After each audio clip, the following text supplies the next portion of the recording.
When I first got the job, I couldn't believe my luck. I was a very solitary person. I loved to read and be alone. When I saw an ad for a park ranger manning a fire tower, I just about jumped out of my skin.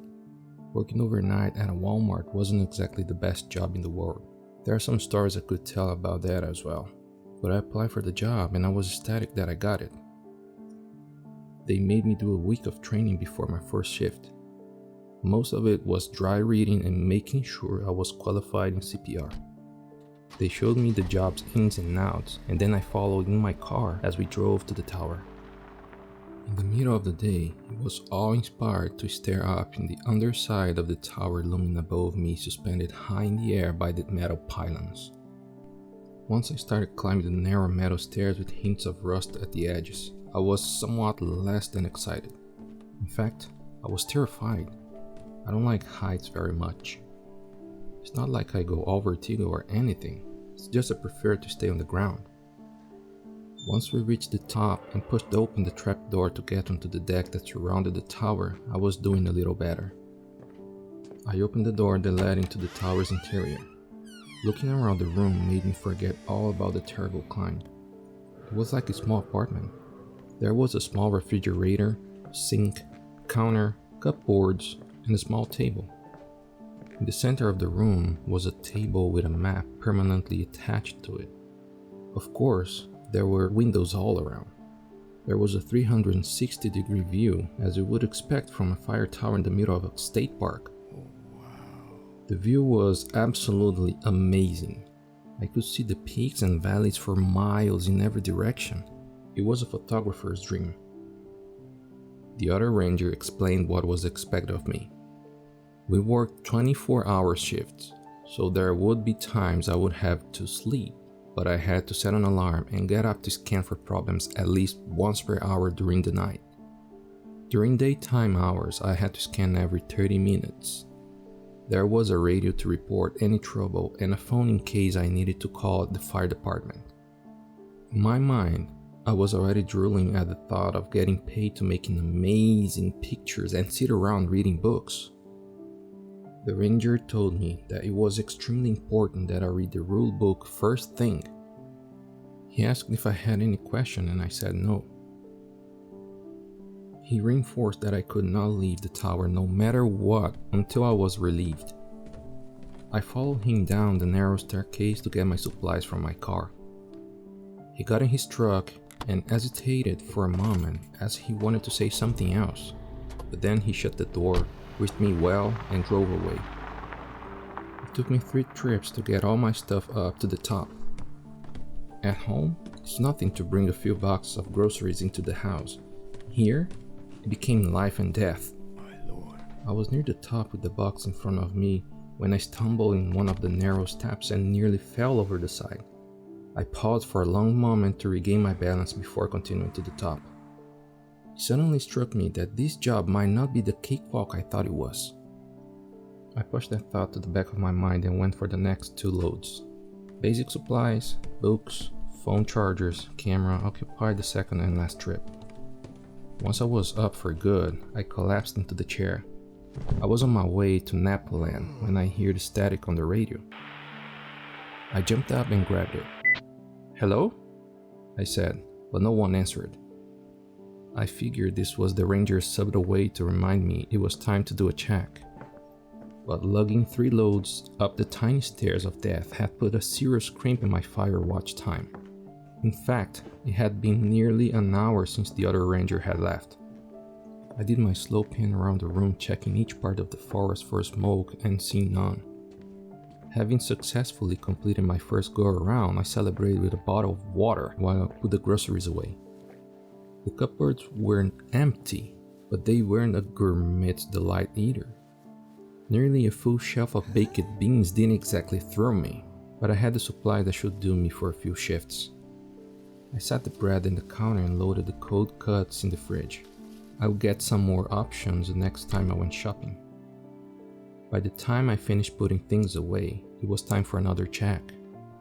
The sun was starting to set, so I grabbed my camera and took some amazing pictures. I couldn't wait to upload them to my computer at home. As I looked around the room, my eyes landed on the manual. I realized I hadn't read it yet. I sighed and took it over to the chair. I was sure it would have me code in no time. As I opened the book, a piece of notebook paper fell out. I picked it up and read the real rules. 1. Never, under any circumstances, leave the fire tower until you're relieved. 2. Turn off all lights between the hours of 2 and 3 a.m. 3. If you receive a radio transmission or phone call between those hours, do not answer.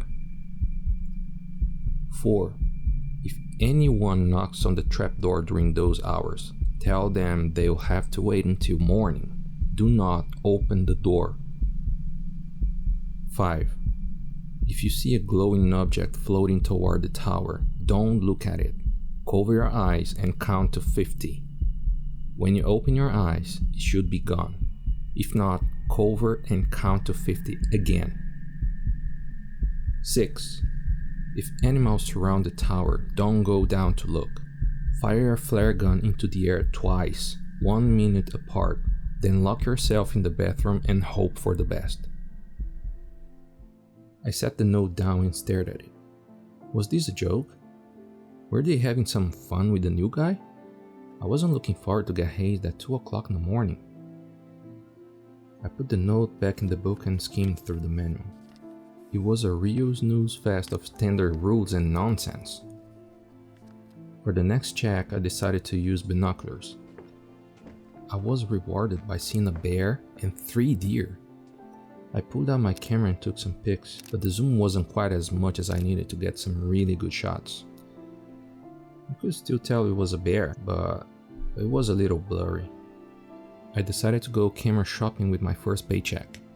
What's the use of having this spectacular view if I can't take any good pictures of it? Soon after sunset came the twilight. The sky lit up a brilliant orange. I took some more pictures and did my scan. I was just about to go back inside when I noticed a thin wisp of smoke in the distance. I grabbed my binoculars and tried to get a better view, but there were too many trees in the way. I pulled out my compass and got a general direction, then grabbed the radio and called the ranger on duty. I told him I had a fire and gave him the direction and general distance. He acknowledged and said he would check it out. I stayed glued to my binoculars, waiting to see the smoke lessen. Minutes seemed to each take an eternity as the smoke continued to rise. Nearly a half hour later, the radio came to life. "Hey, rookie," the ranger said. "Did you find it? Did you put it out? I still see smoke. Did I tell you the wrong place?" I said into the radio all in one breath. "Whoa there," he said. "Everything's fine. It was just a campfire." "A what?" "A campfire," he said. "Nothing to worry about."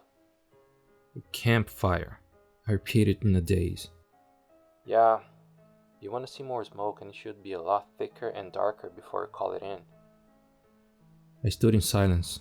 My face beat red with embarrassment. "Cheer up," the ranger said into the silence. "At least you didn't call the fire department."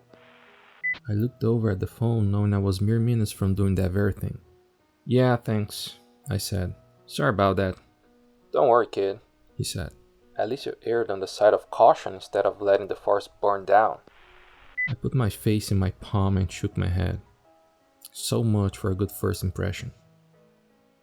Twilight had faded, leaving a few last vestiges of light as the clouds transformed from dirty gray to black. I began to realize just how alone I was out here when the canopy of the night fully fell. Doing my checks from inside was nearly impossible. I had lights on, and every window I looked out of became a mirror of me looking back in at myself.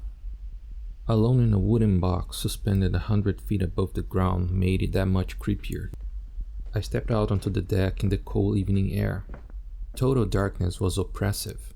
I couldn't see anything. How was I supposed to see smoke? I did a slow walk around the deck, looking out blindly at the trees. As my eyes adjusted, I was able to make out some shapes of the mountains and even the soft glow in the distance of the nearest town. That was a small comfort to know that things still existed out in the world, and I hadn't been plunged into this covert of darkness. I finished my check and stepped back inside. After being out in the darkness, it was way too bright. I turned off the main overhead light and the light over the entrance.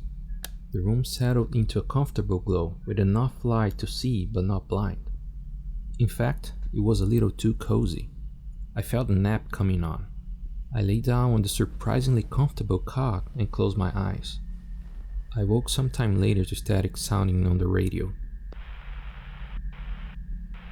I reached for the radio to answer it, but something in the back of my mind told me not to.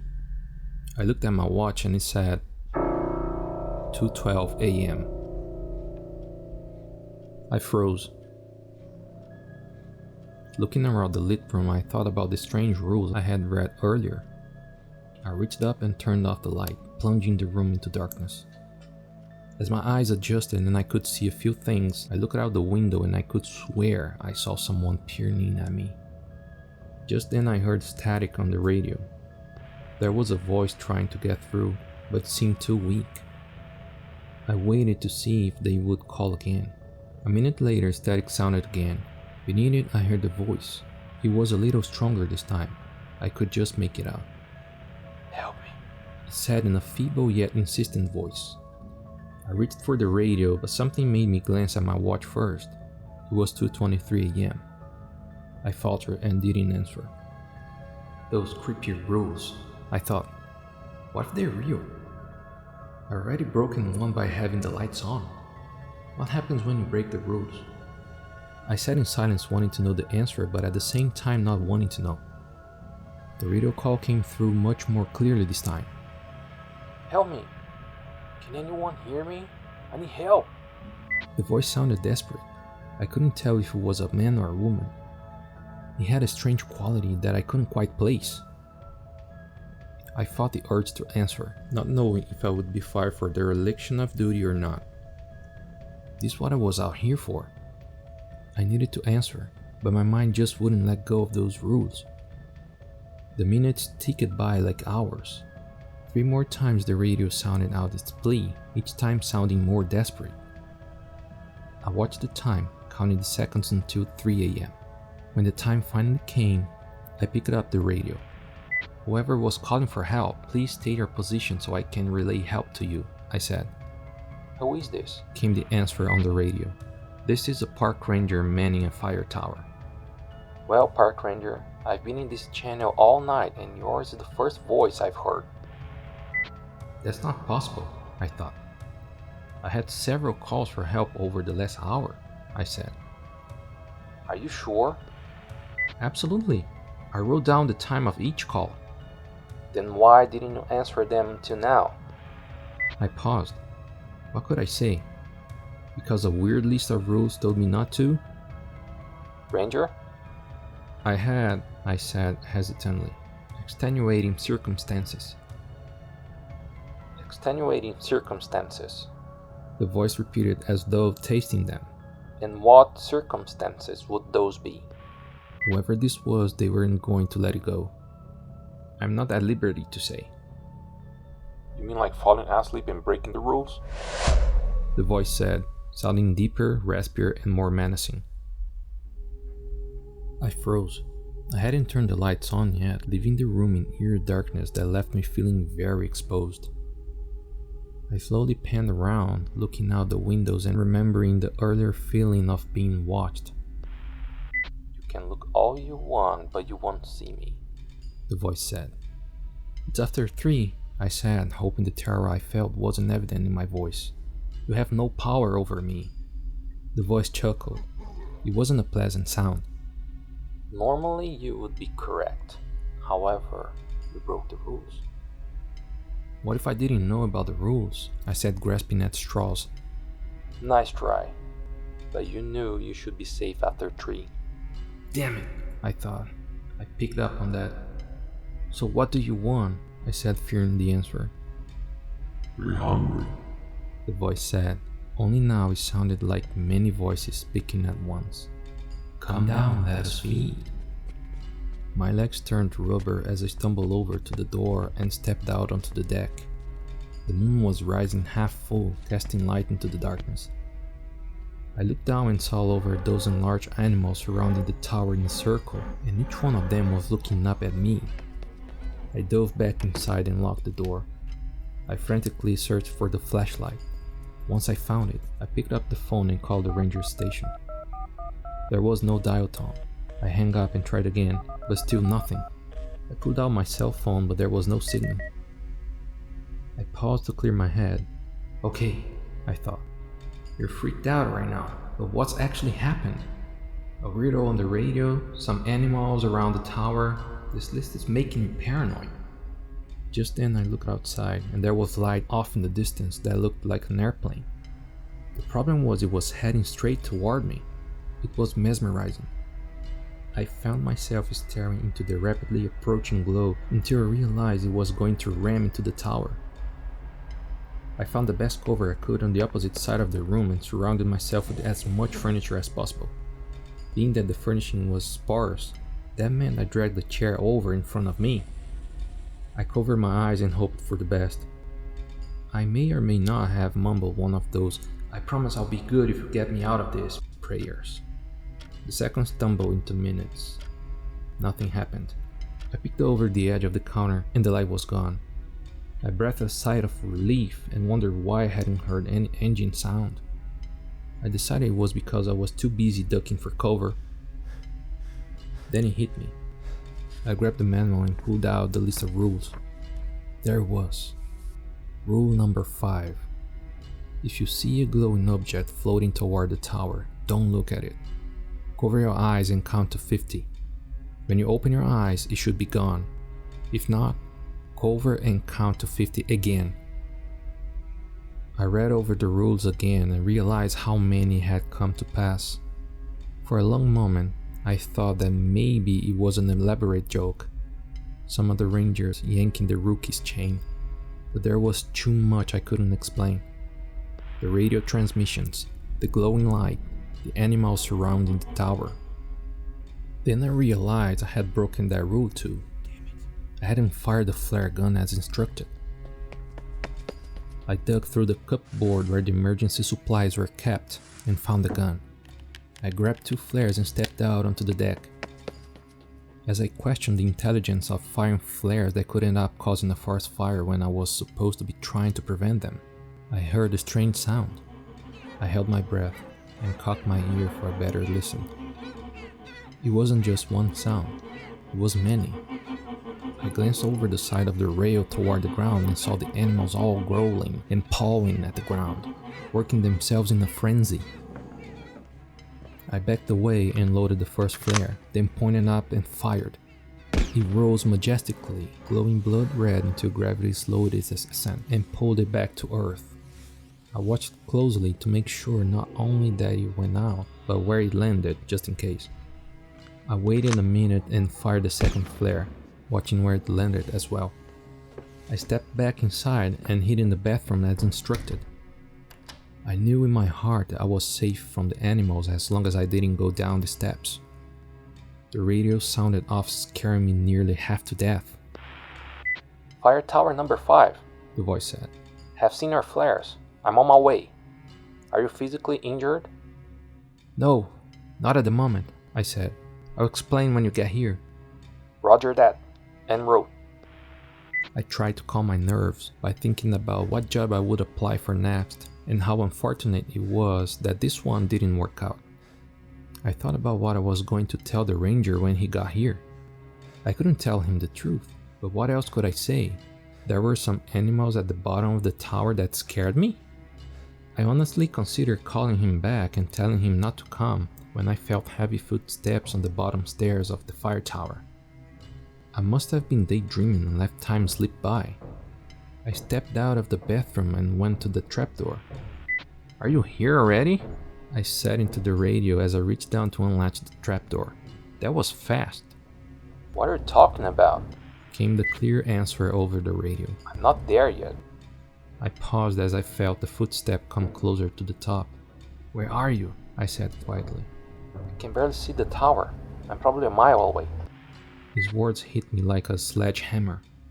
I looked down at the bolt I was about to unlatch and pulled my hand back very slowly. Which direction are you coming from? I said. Southeast. I looked in that direction and sure enough, I could see headlights approaching. The radio sounded again, but with a slightly different voice. Tower, ignore the last transmission. It said. I'm already here. Let me in, please. I stared down at the trapdoor as though he wanted to bite me. Tower, let me in. He said more insistently. I backed away as something began beating on the trapdoor with tremendous force. The boards shook with every impact. I stepped inside and locked the door. Then I barricaded it with my only loose piece of furniture, the chair. Tower 5. Tower 5. I don't know who that is talking to you, but it isn't me. Do not open that door. Repeat, do not open that door. I backed into the bathroom with the flare gun in my hand and locked the door. The pounding on the trapdoor became louder. I knew it wouldn't take much more of a beating. The whole room shook with every impact. I closed my eyes and prayed in the ear nest this time. And then my salvation came in the form of the engine sound of a pickup truck. I knew the real ranger was here. I listened as it came closer and then stopped. There was an awful silence for a moment, and then gunfire. Over and over, multiple shots in rapid succession. Then there was a lull followed by more shots. Pounding on the trapdoor had stopped as soon as the truck pulled up. Coast is clear, Ranger. You can open the door now. Came a voice over the radio. I put my hand on the knob, smiling to go out and greet my savior in when I heard a weak transmission. Don't. Not me. He rasped. A heartbeat later, the screaming began. It was a gut-wrenching scream of terrible suffering. I couldn't hear it beneath me. All I could do was drop to the floor and curl up in a ball as the screaming went on and on. I closed my eyes and tried not to imagine that poor ranger being ripped to shreds by God knows what. Soon as the screams lessened in volume and intensity as though they were moving away, I rocked back and forth hugging my knees until unconsciousness mercifully took me. I woke to strange voices calling my name. I opened my eyes and I was surrounded by people in blue uniforms. I panicked and backed away from them as fast as I could until my back hit the wall. "Calm down," one of them said. "It's all right." I looked around the room like an animal that had been backed into a corner. I was ready to fight my way out. "Are you injured?" he said. My mind raced to remember where I was. I looked out the window and it was morning. The sun was shining and I could see white clouds. Everything from last night came back to me in a rush.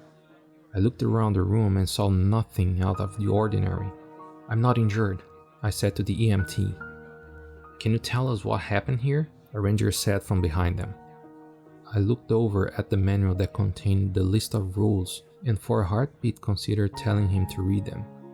"No," was all I said instead. "Can I go home now?" The ranger glared at me. Wanting answers and not getting them is frustrating, I know. "Is he alright to drive?" the ranger asked the EMT. They gave me the once over, BP, lungs, heart rate, and didn't find anything to be concerned about. "I'd say physically he's fine," the EMT said. The ranger sighed. "Go ahead," he said, "but I'll want to talk to you tomorrow." I nodded and stood, gathered my things, and started toward the door. When I got to the open trapdoor, I hesitated seeing it had been hacked open with an axe. I took a tentative first step, then another. Surviving the night as I had only to fall down several flights of stairs would be quite ironic. As I made my way down, while knuckling the railing the whole way down, I saw people busy at the bottom. They're picking up shell casings with gloves and putting them into plastic bags. I could see spots of blood here and there, but no bodies, either human or animal. I saw the trail of blood as it disappeared into the woods. I stood on the bottom step for a long time, wondering if I was allowed to step onto the ground. I took the step and bolted for my car. I started up and drove out of there as fast as I could. Just as I turned onto the gravel road, a deer walked out in front of me. I slammed on the brake and slid to a stop mere inches from hitting it. It didn't move, just stood there staring at me.